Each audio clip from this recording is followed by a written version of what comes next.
Hello everyone, welcome to Devradi Pathshala. So guys, today topic of discussion is restriction digestion. जिसमें हम आज पढ़ेंगे partial digestion and complete digestion. Okay, ये topic मैंने unit number 13 method in biology से लिया हुआ है और ये टॉपिक बहुत ज़्यादा इंपॉर्टेंट है जो स्टूडेंट प्रिपेयर कर रहे हैं BARC, CSIR NET, GATE, ICMR, DBT-GRF के लिए. साथ ही साथ MSc और BSc स्टूडेंट्स के लिए भी इम्पॉर्टेंट होगा. ठीक है, और इस टॉपिक को पढ़ाने के बाद मैं इस वीडियो के एंड में क्वेश्चंस भी करवाऊंगी जो भी PYQs इससे रिलेटेड आए हैं. ठीक है, सो मेन वीडियो में चलने से पहले आप वीडियो को लाइक और चैनल को सब्सक्राइब करना ना भूलें. So let's proceed. So restriction digestion, सबसे पहले हम रिस्ट्रिक्शन डाइजेशन पढ़ेंगे. रिस्ट्रिक्शन डाइजेशन क्या होता है? देखो, रिस्ट्रिक्शन डाइजेशन एक प्रोसेस है जब हमारा DNA मॉलिक्यूल को कट करने का प्रोसेस है. ठीक है, फॉर एग्जांपल हमारा ये DNA मॉलिक्यूल है. ठीक है, तो इसको कट करने के लिए जो है हमें रिस्ट्रिक्शन एंजाइम्स का यूज़ करना पड़ता है. ठीक है, तो एक पर्टिकुलर जो है एंजाइम्स होते हैं, उनकी पर्टिकुलर साइट्स होती हैं जो कि DNA को कट करती हैं. ठीक है, सो फॉर एग्जांपल हमारे पास अगर EcoR1 है, ये कुछ नाम है. ठीक है, EcoR1, तो ये हमारे पास कोई एंजाइम है, रिस्ट्रिक्शन एंजाइम है. ठीक है, तो ये और इसकी साइट जो कट करने की वो पर्टिकुलर होती है. जैसे इसकी यहाँ पर है तो ये आकर इस साइट पे जो है DNA के कट लगा देगा. ठीक है, तो रिस्ट्रिक्शन डाइजेशन होता क्या है? प्रोसेस होता है DNA कटिंग का. ठीक है, DNA को स्मॉल पीसेस में तोड़ने का और विद अ स्पेशल एंजाइम्स. ठीक है, जिनको हम क्या बोलते हैं? रिस्ट्रिक्शन एंजाइम्स, जिनको हम क्या बोलते हैं? RE शॉर्ट में रिस्ट्रिक्शन एंजाइम या रिस्ट्रिक्शन एंडोन्यूक्लियस भी हम इनको बोलते हैं. ठीक है, नेक्स्ट है restriction enzyme digestion take advantage of naturally occurring enzymes that cleave DNA at a specific sequence. ठीक है, जो भी रिस्ट्रिक्शन एंजाइम डाइजेस्ट करती हैं DNA को वो एक पर्टिकुलर साइट पे ही करती है. ठीक है, यानी इनको एक आइडेंटिफिकेशन साइट होती है इनकी. जैसे EcoR1 का साइट हो गया रिस्ट्रिक्शन साइट GAATTC. ठीक है, ये इसका कुछ पर्टिकुलर सीक्वेंस होता है. अगर इसको ये DNA में सीक्वेंस में अगर इसको ये सीक्वेंस मिल गया तो ये इसको इस साइड से कट करता है. G और A के बीच में ये जो है कट लगाता है. ठीक है, तो ऐसे ही बहुत सारे रिस्ट्रिक्शन एंजाइम्स होते हैं, नेचुरली अकरिंग होते हैं ये. ठीक है, तो बहुत सारे एंजाइम्स होते हैं, hundreds of enzymes restriction enzyme होते हैं. ठीक है, और वो जो है डिफरेंट साइट्स पे कट करते हैं, यानी सबकी अपनी अपनी पर्टिकुलर साइट है. जैसे मैंने EcoRI का आपको बता दिया कि इसका क्या होता है, GAATTC, इसका पर्टिकुलर जो है वो कटिंग का साइट है. ठीक है, ऐसे ही दूसरे एंजाइम्स का भी होता है. ठीक है, तो कभी इस चीज़ को मैं कभी और डिटेल में पढ़ाऊँगी. ठीक है, आज हम जो है पहले हम इसी को समझ लेते हैं रिस्ट्रिक्शन डाइजेशन को, देन हम partial digestion and complete digestion पढ़ेंगे. सो जैसे हमारा ये क्लोनिंग वेक्टर है. ठीक है, क्लोनिंग वेक्टर का मतलब क्या होता है? जिसको हम क्लोन कर रहे हैं. ठीक है, और ये पर्टिकुलर हमारा क्या है? ये जीन ऑफ इंटरेस्ट है. इसको हम क्या बोलेंगे? Gene of interest. ठीक है, तो हमें ये कोई पर्टिकुलर जीन हमें जो है ये इंसर्ट करना है क्लोनिंग वेक्टर में. ठीक है, तो हमें क्या करना पड़ता है? उसको रिस्ट्रिक्शन एंजाइम से डाइजेस्ट करना पड़ता है, जिसे हम क्या बोलते हैं? Restriction digestion. ठीक है, तो ये जो रेड कलर का दिख रहा है यहाँ से यहाँ तक हमें इसे डाइजेस्ट करना पड़ेगा रिस्ट्रिक्शन एंजाइम से, और इसके अंदर अगर इंसर्ट करना है तो इसे भी कट करना पड़ेगा किसी पर्टिकुलर साइट से. तो रिस्ट्रिक्शन एंजाइम जो है वो किसी पर्टिकुलर साइट से यहाँ पर भी कट करेगा और यहाँ पर भी कट करेगा. सेम रिस्ट्रिक्शन एंजाइम जो है वो कट करता है. ठीक है, तो फिर ताकि वो सेम जो है वो फ्रेगमेंट जो है प्रोड्यूस कर सके जॉइनिंग के लिए. देन फिर ये क्या करते हैं यहाँ पर? रिकम्बाइन करके रिकॉम्बिनेंट DNA बनाते हैं. ठीक है, तो इसी तरीके से जो है रिस्ट्रिक्शन एंजाइम्स या रिस्ट्रिक्शन डाइजेशन इस प्रोसेस के थ्रू होता है. ठीक है, through with the help of restriction enzymes. So next चलते हैं. अब हम पढ़ते हैं कंप्लीट डाइजेशन होता क्या है. ठीक है, कंप्लीट, देखो दो टाइप के डाइजेशन होते हैं. ठीक है, incomplete digestion and complete digestion. Incomplete digestion को हम पार्शियल डाइजेशन भी बोलते हैं. कंप्लीट डाइजेशन के मतलब क्या हो गया कि अगर कोई पर्टिकुलर हमारा DNA सीक्वेंस है. ठीक है, और यहाँ पर कोई हमारा रिस्ट्रिक्शन एंजाइम आया. ठीक है, कोई RE आया और उसकी जो है पर्टिकुलर ये वाली साइट थी. ठीक है, तो इसने इसे कट कर दिया और इसे 2 फ्रेगमेंट्स में कन्वर्ट कर दिया. तो ये क्या हो गया? कंप्लीट डाइजेशन हो गया. ठीक है, इफ़ अगर इसकी इसी सेम एंजाइम की जो है हमारे, मैं DNA को कुछ इस तरीके से बना रही हूँ अभी. सो सेम एंजाइम की अगर जो हमारा रिस्ट्रिक्शन एंजाइम है इसकी हमारी 3 साइट्स है इस डीएनए में, ठीक है। तो कंप्लीट डाइजेशन में क्या होगा, ये जो है कम्प्लीटली डाइजेस्ट करेगा। ये जो इसकी पर्टिकुलर साइट्स है यहाँ पर जाके ये कट लगाएगा, इन तीनों साइट्स पे जाके ये कट लगाएगा और कितने fragments, number of fragment produce करेगा। सो कितने करेगा, 1 2 3 और 4 फ्रेगमेंट्स प्रोड्यूस करेगा। तो ये 4 फ्रेगमेंट्स जो है प्रोड्यूस करेगा, ठीक है। तो कंप्लीट डाइजेशन का मतलब क्या होगा, कंप्लीटली डाइजेस्ट कर देगा। A complete digestion enzyme, restriction enzyme digest reaction occur when there is enough restriction enzyme present in the incubation time is long enough to allow the restriction enzyme to cut at every on its recognition site within the DNA sample, ठीक है। तो हमने क्या करा, अगर हमने कोई solution लिया, ठीक है, उसमें हमने क्या करा, बफर वगैरह डाला, ठीक है, एंजाइम्स डाला, डीएनए डाला, तो उसमें हमने क्या करा, रिस्ट्रिक्शन एंजाइम्स डाले। तो हमने क्या करा, इनफ रिस्ट्रिक्शन एंजाइम डाले, ठीक है, प्रॉपर इंक्यूबेशन टाइम दिया उसको, सब कुछ बफर वगैरह हमने एकदम सही बनाया, ठीक है। डीएनए भी हमारा प्योर था। तो उसमें क्या होता है, फिर हमारा जो डीएनए का डाइजेशन होता है वो कम्प्लीटली हो जाता है, ठीक है। तो हमें जो है कंप्लीट जो है फ्रेगमेंट्स जो है वो शो होते हैं। अगर हम एग्रोज जेल में देखेंगे तो हमें जो है 4 डिफरेंट जो है फ्रेगमेंट्स दिखेंगे कंप्लीट डाइजेशन में, ठीक है। तो इस तरीके से हमारा कंप्लीट डाइजेशन होता है। सो अगर कभी क्वेश्चन आए तो हम ऐसे भी कर सकते हैं कि फॉर एग्ज़ाम्पल अगर हमें कंप्लीट डाइजेशन निकालना है, ठीक है, लीनियर और सर्कुलर डीएनए में डिफरेंट होता है। अगर हमारा डीएनए लीनियर है, कुछ इस तरीके से है, लीनियर डीएनए है, ठीक है, तो लीनियर डीएनए में क्या होगा, जितने नंबर ऑफ़ फ्रेगमेंट्स होंगे, जैसे हमें निकालना है कि लीनियर डीएनए में नंबर ऑफ़ फ्रेगमेंट्स कितने, अगर क्वेश्चन आ गया कि नंबर ऑफ़ फ्रेगमेंट्स कितने बनेंगे, अगर रिस्ट्रिक्शन एंजाइम की साइट्स आपको डिफरेंट दे दी जाएगी, ठीक है, तो उसमें कैसे निकालेंगे हम नंबर ऑफ़ फ्रेगमेंट्स निकालने का जो फॉर्मूला होता है वो होता है जितनी नंबर ऑफ़ रिस्ट्रिक्शन साइट्स दी रहेगी, ठीक है, यानी RS रिस्ट्रिक्शन साइट्स +1, ठीक है। जितनी भी नंबर ऑफ़ रिस्ट्रिक्शन साइट दी रहेगी उसमें से हम +1 कर देंगे, ठीक है। फॉर एग्जांपल अगर आपको ये लीनियर डीएनए दे दिया गया, ठीक है, और यहाँ पर बोल दिया गया कि इसमें जो है 4 रिस्ट्रिक्शन साइट्स हैं, ठीक है, किसी लीनियर डीएनए में 4 रिस्ट्रिक्शन साइट है, तो हमें कंप्लीट डाइजेशन कराना है, तो नंबर ऑफ़ फ्रेगमेंट्स कितनी होंगी, तो नंबर ऑफ़ फ्रेगमेंट्स कितनी होगी, अगर 4 है तो नंबर ऑफ़ रिस्ट्रिक्शन साइट कितनी है, 4 है, और +1 हम ऐड करेंगे तो टोटल जो फ्रेगमेंट बनेंगे वो 5 बनेंगे। और हम काउंट भी कर सकते हैं 1 2 3 4 एंड 5, ठीक है। तो 5 हमें डिफरेंट फ्रेगमेंट्स मिलेंगे। तो नंबर ऑफ़ फ्रेगमेंट्स का ये सिंपल सा फॉर्मूला है, रिस्ट्रिक्शन साइट्स +1, आप ऐसे भी कैलकुलेट कर सकते हो, ठीक है। नेक्स्ट है, अगर हमारा जो डीएनए है वो सर्कुलर हो जाए तो क्या होगा, ठीक है। अगर सर्कुलर डीएनए की बात करें तो डीएनए अगर हमारा सर्कुलर होगा कुछ इस तरीके से, ठीक है, तो अब जो है नंबर ऑफ़ फ्रेगमेंट्स कितने आएंगे, नंबर ऑफ़ फ्रेगमेंट्स का फॉर्मूला चेंज हो जाएगा। नंबर ऑफ़ फ्रेगमेंट्स का फॉर्मूला अब क्या रहेगा, जितने रिस्ट्रिक्शन साइट्स आपको दी होंगी उतने ही नंबर ऑफ़ फ्रेगमेंट्स होंगे, ठीक है। कैसे, जैसे हम यहाँ पे मैं इसे रब कर देती हूँ इस वाले एरिया को, ठीक है। सो जैसे आप देख सकते हो कि अगर हमारे जो ये लीनियर जो हमारा सर्कुलर डीएनए है इसमें जो है 3 रिस्ट्रिक्शन साइट दे दी, 3 रिस्ट्रिक्शन साइट्स आपको दे दी और बोल दिया कि कंप्लीट डाइजेशन हो रहा है, तो आप नंबर ऑफ़ फ्रेगमेंट्स निकालो। तो जब ये 3 कट होंगी तो एक तो हमें ये मिलेगा, ठीक है, एक ये वाला फ्रेगमेंट हमें मिलेगा, एक ये वाला एक फ्रेगमेंट हमें मिलेगा और एक ये वाला फ्रेगमेंट मिलेगा। यानी टोटल कितने फ्रेगमेंट्स मिलेंगे, 3 फ्रेगमेंट, और 3 ही क्या थी, रिस्ट्रिक्शन एंजाइम्स की जो है रिस्ट्रिक्शन साइट्स थी कट करने की। तो जितनी रिस्ट्रिक्शन साइट्स थी कट करने की उतने ही हमारे फ्रेगमेंट्स बने, ठीक है। तो सर्कुलर डीएनए के केस में क्या हो जाएगा, नंबर ऑफ़ फ्रेगमेंट्स किसके बराबर हो जाएगा, नंबर ऑफ़ रिस्ट्रिक्शन साइट्स। सो जितनी आपको क्वेश्चन में रिस्ट्रिक्शन साइट्स दी होंगी उतने ही नंबर ऑफ़ फ्रेगमेंट्स बनेंगे in case of complete digestion of circular DNA, okay. ये मैं कंप्लीट डाइजेशन की बात कर रही हूँ। अगर इनकम्प्लीट और पार्शियल डाइजेशन होगा तो उसमें जो है केस डिफरेंट हो जाएगा, ठीक है। सो आई होप आप लोगों को इतनी बात तक समझ में आई होगी। नेक्स्ट अब हम पार्शियल और इनकम्प्लीट और पार्शियल डाइजेशन के चलते हैं। इनकम्प्लीट और पार्शियल डाइजेशन थोड़ा कॉम्प्लिकेट होता है, ठीक है। इसमें क्या होता है कि हमें हर एक पॉसिबिलिटी चेक करनी पड़ती है कि कितनी पॉसिबिलिटी हो सकती है, हमें टोटल पॉसिबिलिटी काउंट करनी पड़ती है, ठीक है। जैसे हम थ्योरी पढ़ लेते हैं, when not all DNA molecules are fully cut, ठीक है। by the restriction enzymes. Some cutting site in some of the molecules may intact.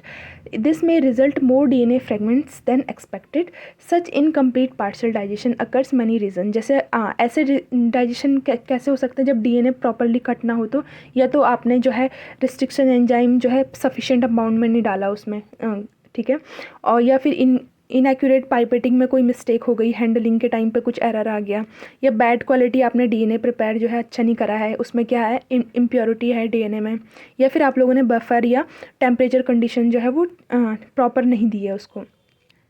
सो जो भी टाइप का एरर हो उसकी वजह से क्या होता है, पार्शियल और इनकम्प्लीट डाइजेशन होता है, ठीक है।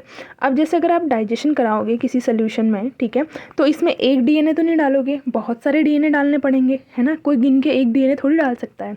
तो हो सकता है कि कोई डीएनए, इसमें हमने डीएनए डाला, रिस्ट्रिक्शन एंजाइम्स डाले, ठीक है, बहुत सारे रिस्ट्रिक्शन एंजाइम्स भी डालेंगे, तो हो सकता है कि किसी डीएनए का कंप्लीट डाइजेशन हो इसमें, ठीक है, क्योंकि बहुत सारे डीएनए होंगे, किसी डीएनए का क्या हो, कंप्लीट डाइजेशन हो, किसी डीएनए का जो है इनकम्प्लीट डाइजेशन हो, यानी किसी का जो है एक ही साइड डाइजेशन हो। कोई हो सकता है कि डीएनए बिल्कुल डाइजेस्ट ही नहीं हुआ, डीएनए डू नॉट डाइजेस्ट, कहीं पे हो सकता है कि डीएनए जो है डाइजेस्ट ही ना हुआ हो।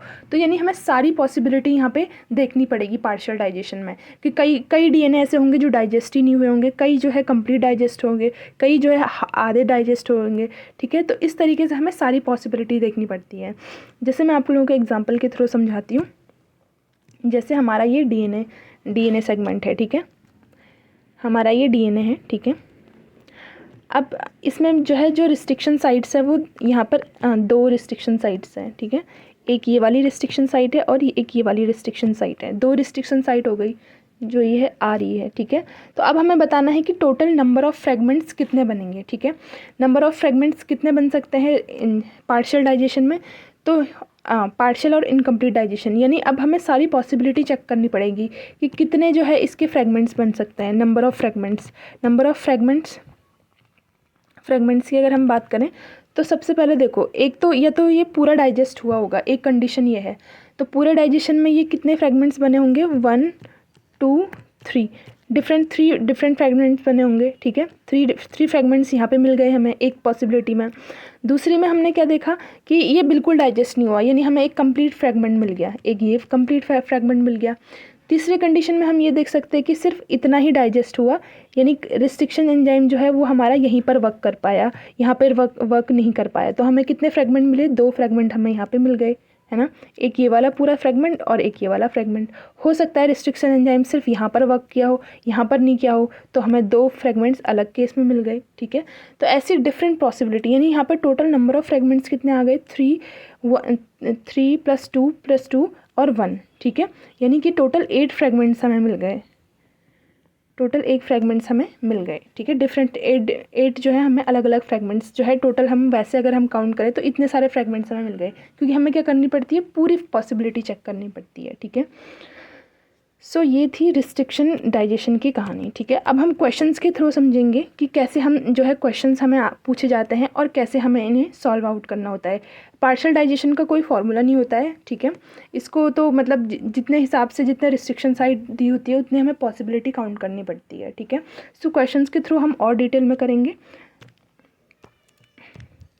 ये क्वेश्चन गेट एक्सेल 2022 में पूछा गया था, ठीक है। सो क्वेश्चन क्या बोल रहा है, if the plasmid in the given is digested with restriction enzymes HindIII, ठीक है, HindIII and EcoR first, in 2 restriction enzyme हैं ये स्पेशल, इन दोनों से इस डीएनए को जो हमें फिगर में दिया है इसे डाइजेस्ट करा गया। Considering the complete digestion then how many DNA fragments will be released, और अगर इसका कंप्लीट डाइजेशन हुआ है तो कितने डीएनए फ्रेगमेंट्स हमें मिलेंगे, ठीक है।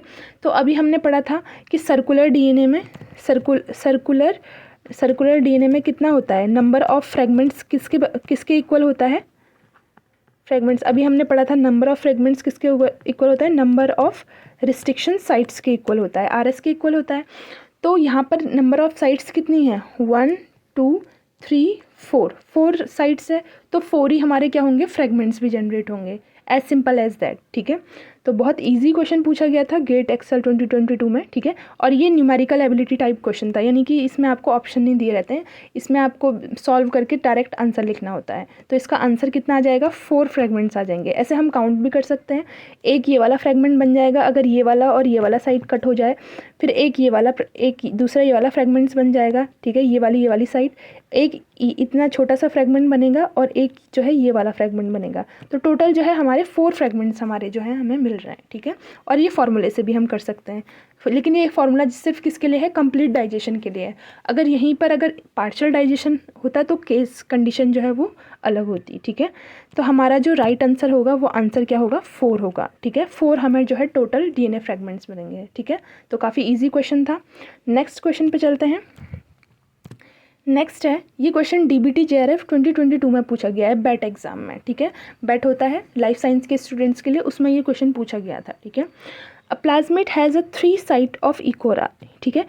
प्लाज्मिड में क्या है, 3 साइट्स है इको आर फर्स्ट की, ठीक है। When digested by this enzyme, incidentally partial digestion took place with no cut nicked plasmid and remain digestion in mixture. The maximum number of bands that can be visualized in an agarose gel would be, ठीक है। तो अब हमें यहाँ पे पूछा गया, यहाँ पे हमें नंबर ऑफ फ्रेगमेंट्स नहीं पूछा गया है, हमें पूछा गया है कि कितने जो है बैंड्स हमें विजुलाइज होंगे एग्रोस जेल में, ठीक है। तो सबसे पहले तो समझो कि एग्रोस जेल में बैंड्स कैसे विजुलाइज होते हैं, ठीक है। अगर ये हमारा एग्रोस जेल है, ठीक है, कुछ इस टाइप से होता है। तो यहाँ पे पर्टिकुलर जैसे यहाँ पे 1 KB का बैंड होगा, यहाँ पे 2 KB का होगा, इस तरीके से अरेंज होता है, ठीक है। 3 KB, ठीक है, इस टाइप से। तो अगर 1 KB के चाहे हमारे सोल्यूशन में चाहे एक बैंड हो या 1000 बैंड हो, उसके लिए हमारे लिए बैंड जो है एक ही निकलेगा। अगर हमारा 1 KB का चाहे एक फ्रेगमेंट हो या 1000 फ्रेगमेंट हो, कितने भी फ्रेगमेंट हो सकते हैं इस सोल्यूशन में, लेकिन जब हम उसे एग्रोस जेल में डालेंगे तो उसमें बैंड जो है सिर्फ एक ही दिखेगा, ठीक है। ऐसे ही 2 KB में भी यही होगा, अगर 2 KB का बैंड इसमें प्रेजेंट होगा तो इसमें सिर्फ एक ही बैंड दिखेगा, ठीक है, चाहे वो फिर 2 KB का एक फ्रेगमेंट हो या कितने भी फ्रेगमेंट हो सकते हैं, ठीक है। तो हमें कैलकुलेट करना है बैंड्स नॉट फ्रेगमेंट्स, ठीक है। फ्रेगमेंट तो बहुत सारे हो सकते हैं, जैसे 10 हो सकते हैं, 20 हो सकते हैं, ठीक है, लेकिन हमें जो क्वेश्चन में पूछा गया है वो एग्रोस जेल में बैंड्स कितने शो होंगे, ठीक है। तो मैंने आपको बता दिया कि कैसे हम निकाल सकते हैं। अगर 1 KB का बैंड चाहे 1 हो या चाहे 10 हो, बैंड फ्रेगमेंट सॉल्यूशन में, बट बैंड हमें कितना मिलेगा, सिर्फ 1 ही मिलेगा, ठीक है। वैसे ही 2 KB का चाहे 10 फ्रेगमेंट हो या 20 फ्रेगमेंट हो, हमें बैंड जो है एक ही मिलेगा, ठीक है। इतना आप लोगों को समझ में आ गया। अब हम इसे डिटेल में करते हैं कि कैसे हम इनकम्प्लीट, ये केस हमारा जो है इनकम्प्लीट डाइजेशन का है, ठीक है। सो हम इस डायग्राम के थ्रू समझते हैं कि कैसे हम उस क्वेश्चन को सॉल्व कर सकते हैं, ठीक है। तो मैंने कंसीडर किया कि जो हमें क्वेश्चन में दे रखा है, हमें ऑलरेडी क्वेश्चन में मेंशन किए 3 रिस्ट्रिक्शन साइट्स हैं इको आर की, ठीक है। तो मैंने यहाँ पे ऑलरेडी 3 रिस्ट्रिक्शन साइट्स बना दी, ठीक है। एक तो ये वाली साइट हो गई, एक ये वाली साइट हो गई और एक ये वाली साइट, यानी यहाँ पे आके जो है रिस्ट्रिक्शन एंजाइम जो है कट लगाएंगे, ठीक है। सो पार्शियल डाइजेशन में हमने क्या करनी है, टोटल पॉसिबिलिटी चेक करनी है। तो पहला जो फ्रेगमेंट है हमारा ये 1 KB का बन रहा है, दूसरा हमारा 5 KB, 3 KB एंड 4 KB, यानी टोटल हमारे पास कितने KB हो गए, 4, 5, 10, 13, यानी टोटल जो हमारा DNA फ्रेगमेंट है वो 13 KB का है, ठीक है। 13 KB का हम मान लेते हैं, ठीक है। अब हमें सारी पॉसिबिलिटी चेक करनी है। हमारा क्या हो रहा है, पार्शियल डाइजेशन हो रहा है, पार्शियल या इनकम्प्लीट डाइजेशन, ठीक है। तो सबसे पहले हम ये देख लेते हैं कि पार्शियल डाइजेशन में क्या होगा, कोई DNA फ्रेगमेंट ऐसा होगा जिसमें बिल्कुल डाइजेशन ही नहीं किया होगा रिस्ट्रिक्शन एंजाइम ने, तो यानी वो हमें टोटल वैसे का वैसे ही मिला होगा। तो यानी हमें टोटल जो है वो 13 KB का ही मिला होगा, ठीक है। टोटल 13 KB का हो गया, ठीक है। नेक्स्ट है, तो हम यहाँ पे जो है सारी पॉसिबिलिटी भी लिखते जाते हैं। तो सबसे पहली पॉसिबिलिटी है हमें टोटल जो है 13 KB का DNA मिल गया, ठीक है। हमें क्या करनी है, सारी पॉसिबिलिटी चेक करनी है, ठीक है। और हमें यहाँ पे नंबर ऑफ़ फ्रेगमेंट्स के बजाय हमें क्या देखना है, बैंड्स देखना है। तो हमें देखना है कि कितने KB के बैंड्स हमें मिलेंगे, ठीक है। तो हाँ, यहाँ पे मैं नंबर ऑफ़ बैंड्स लिख रही हूँ, ठीक है। एक हमें 13 KB का बैंड मिल जाएगा एग्रोस जेल में, ठीक है। दूसरा जो है, हमने ये कंसिडर कर लिया कि कंप्लीट डाइजेशन हुआ, यानी किसी DNA में जो है कंप्लीट डाइजेशन हो गया सोल्यूशन में, ठीक है। तो यानी हमें 1 KB का भी मिला, 1 KB का भी मिला, 5 KB का बैंड भी मिला, 3 KB का भी मिला एंड 4 KB का भी मिला बैंड, ठीक है। तो ये सारे हमें कम्बिनेशन मिले, तो इसमें भी हमें ये साइड में लिख लेते हैं, ठीक है। यानी दूसरा हमें क्या मिला, 1 KB का बैंड मिला एक डिफरेंट, फिर हमें डिफरेंट मिला 5 kb का बैंड, फिर हमें डिफरेंट मिला 3 kb का बैंड, और फिर हमें डिफरेंट मिला 4 kb का बैंड। ठीक है, अभी यहाँ पर कोई भी बैंड रिपीट नहीं है, कोई भी फ्रेगमेंट हमारा रिपीट नहीं है। ठीक है, नेक्स्ट है कि हमने कंसिडर किया कि सिर्फ इस वाली साइड पे जो है रिस्ट्रिक्शन एंजाइम ने कट लगाया। ठीक है, सो सिर्फ इस वाली साइड पे लगाया होगा तो हमारा जो बैंड बनेगा वो एक तो 4 kb, ये 4 kb तो वैसे ही रहेगा। ठीक है, और बाकी ये पूरा एक बैंड मिल जाएगा, तो यानी ये कितना हो जाएगा 1 kb plus 5 kb plus 3 kb, यानी कितना हो गया 9 kb। तो ये 9 kb का हमें टोटल बैंड मिल जाएगा। तो हम 6 वाला कंसिडर कर लेते हैं। 6 वाला जो बैंड हमारा होगा वो हमें मिला 9 kb का। ठीक है, अभी तक 9 kb रिपीट नहीं हुआ है, बट 4 kb जो है वो ऑलरेडी आ चुका है, तो हम 4 kb को नहीं लिख सकते। ठीक है, ये 4 kb हमने ऑलरेडी लिख लिया है, हमें नंबर ऑफ़ फ्रेगमेंट्स नहीं निकालने, नंबर ऑफ़ बैंड्स निकालने हैं। नेक्स्ट है, यहाँ पर हमने सोचा कि यहाँ पर कट किया होगा, हमने ये पॉसिबिलिटी लगाई कि सिर्फ इस वाली साइड पे कट किया होगा। ठीक है, तो यानी ये 1 kb का फ्रेगमेंट हो गया, और ये पूरा कितने kb का हो गया 5 + 3 + 4, यानी 12 kb का ये फ्रेगमेंट हो गया। तो ये टोटल 12 kb का फ्रेगमेंट जो है वो नया फ्रेगमेंट हो गया। तो हमने एक कंसिडर कर लिया कि एक फ्रेगमेंट हमें 12 kb का मिला। ठीक है, अभी तक रिपीट नहीं है 12 kb। नेक्स्ट हमने देखा कि कट जो है बीच से, इस वाले रीजन से लगा, यानी बीच से कट लगा। तो बीच से कट लगने की वजह से क्या हुआ, इतना वाला पोर्शन यानी 1 kb प्लस 5 kb एक जगह आ गया, यानी ये 6 kb का बैंड बन गया, और 3 kb प्लस 4 kb एक जगह आ गया, यानी ये कितने kb का बन गया 7 kb का बैंड। ठीक है, तो यानी 6 kb और 7 kb भी अभी तक रिपीट नहीं हुआ है, तो हमारा एक क्या आ जाएगा 6 kb का बैंड आ जाएगा, और एक आ जाएगा 7 kb का बैंड। ठीक है, नेक्स्ट है, तो अब हमने अभी तक हम सिंगल सिंगल कट देख रहे थे कि सिंगल सिंगल कट लग रहा है। अब हमने दो दो करके कॉम्बिनेशन कर लिया कि माना रिस्ट्रिक्शन एंजाइम ने एक ने यहाँ पे कट लगा दिया और एक ने यहाँ पे कट लगा दिया। ठीक है, तो दो अलग अलग जगह कट लगा दिया, तो दो दो के कॉम्बिनेशन में देखेंगे तो अब हमारे पास जो ये वाला बैंड बन जाएगा वो कितना बन जाएगा 6 kb का बन जाएगा, इतना वाला एरिया हमारा 6 kb का बन जाएगा, और ये दोनों अलग अलग हो जाएंगे, तो यानी एक हो जाएगा 3 kb का और एक हो जाएगा 4 kb का। ठीक है, लेकिन ये तीनों बैंड्स हमारे ऑलरेडी, ये तीनों फ्रेगमेंट्स हमने ऑलरेडी लिख लिए हैं। ठीक है, यानी 6 kb हमने ऑलरेडी मेंशन कर लिया है, 3 kb भी हमने मेंशन कर लिया है, एंड 4 kb भी हमने मेंशन कर लिया है, तो यानी हमारे एग्रोस जेल में ये विजिबल तो नहीं होने वाला है। ठीक है, नेक्स्ट चलते हैं, 9 तक हमने यहाँ पे बैंड देख लिए। अब नेक्स्ट चलते हैं, यहाँ पर भी वही हाल है, यहाँ पे भी ये 1 kb है, यहाँ पे ये 5 kb है, यहाँ पर ये 3 kb है, और यहाँ पर ये 4 kb है। ठीक है, इस टाइप से है। तो अब जो है ये रिस्ट्रिक्शन एंजाइम हमारा मानो अब इस वाले एरिया पे और इस वाले एरिया पे कट लगाएगा। ठीक है, हमने कंसिडर किया, तो अब हमें जो फ्रेगमेंट मिलेगा वो कैसे मिलेगा, एक तो 1 kb का मिलेगा, एक ये 5 kb का मिलेगा, एक 3 + 4 यानी 7 kb का मिलेगा। ठीक है, तो आई थिंक ये कॉम्बिनेशन भी हमें ऑलरेडी मिल चुका है। ठीक है, already 5 kb 1 kb and 7 kb ये तीनों कॉम्बिनेशन हमें जो है ऑलरेडी मिल चुका है। ठीक है, 1 kb 5 kb। तो अब हम नेक्स्ट लास्ट कट पे जाते हैं। लास्ट पॉसिबिलिटी क्या है कि या तो इस वाली साइड हमारी जो है इस वाली साइड और इस वाली साइड, इन दोनों पे हमारा कट लगा, बीच में नहीं लगा। ठीक है, तो एक हम ये कंसिडर कर लेते हैं, तो यहाँ पर जो फ्रेगमेंट मिलेगा वो 1 kb का मिलेगा, बीच वाले दो कंबाइन हो जाएंगे 5 kb + 3 kb, ये 8 kb का फ्रेगमेंट हो जाएगा, और लास्ट में 4 kb। तो 8 kb हमारे लिए डिफरेंट हो जाएगा, 8 kb का बैंड हमें अभी तक नहीं मिला है, तो हमारा जो लास्ट बैंड बनेगा वो 8 kb का बनेगा। ठीक है, तो इतनी डिफरेंट पॉसिबिलिटी से हम इसको कट कर सकते हैं। ठीक है, अभी समझा रही हूँ आपको, इसीलिए टाइम टेकिंग लग रहा है, अदरवाइज़ एक बार आप लोग सीख गए तो उसके बाद आप खुद ही पॉसिबिलिटी निकाल सकते हैं। ठीक है, तो यानी कि सीधी सी बात है, अगर हमारे किसी भी DNA फ्रेगमेंट में अगर 3 रिस्ट्रिक्शन साइट्स हैं, ठीक है, और हमें कंसिडर करना है कि तीनों की जो लेंथ है वो डिफरेंट है। ठीक है, डिफरेंट है, तो हमें पॉसिबल कम्बिनेशन देखने पड़ेंगे कि हम कितने तरीके से उसको काट सकते हैं। एक बार हमने किसी को भी नहीं काटा, एक बार हमने सबको कंप्लीट डाइजेशन कर दिया। ठीक है, एक बार हमने एक एक के कम्बिनेशन में डाइजेशन करा, एक बार हमने दो दो के कम्बिनेशन में डाइजेशन किया। ठीक है, तो इस तरीके से हम जो है वो कर सकते हैं। ठीक है, ईजी है, अभी टाइम टेकिंग लग रहा है, एक बार प्रैक्टिस करोगे तो बहुत ईजी लगेगा।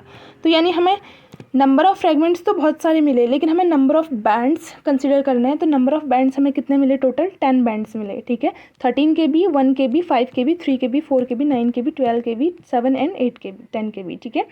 तो जो हमारा आंसर जो हो जाएगा वो क्या हो जाएगा कि हमें टोटल कितने मिले? 10 KB हो जाएगा, ठीक है। यानी 10 KB 10 जो है हमें बैंड्स दिखेंगे जब हम एग्रोस जेल में विजुलाइज करेंगे। नंबर ऑफ़ फ्रेगमेंट्स तो बहुत सारे मिलेंगे, लेकिन जो साइज़ है बैंड का, यानी यहाँ पे 1 KB, 2 KB, ऐसे करके 12 KB, ठीक है, इस तरीके से। तो हर एक KB में क्या आ जाएगा? बैंड आ जाएगा, ठीक है। जितने पॉसिबल कम्बिनेशन में बने होंगे उतने पॉसिबल कम्बिनेशन में बैंड आ जाएगा।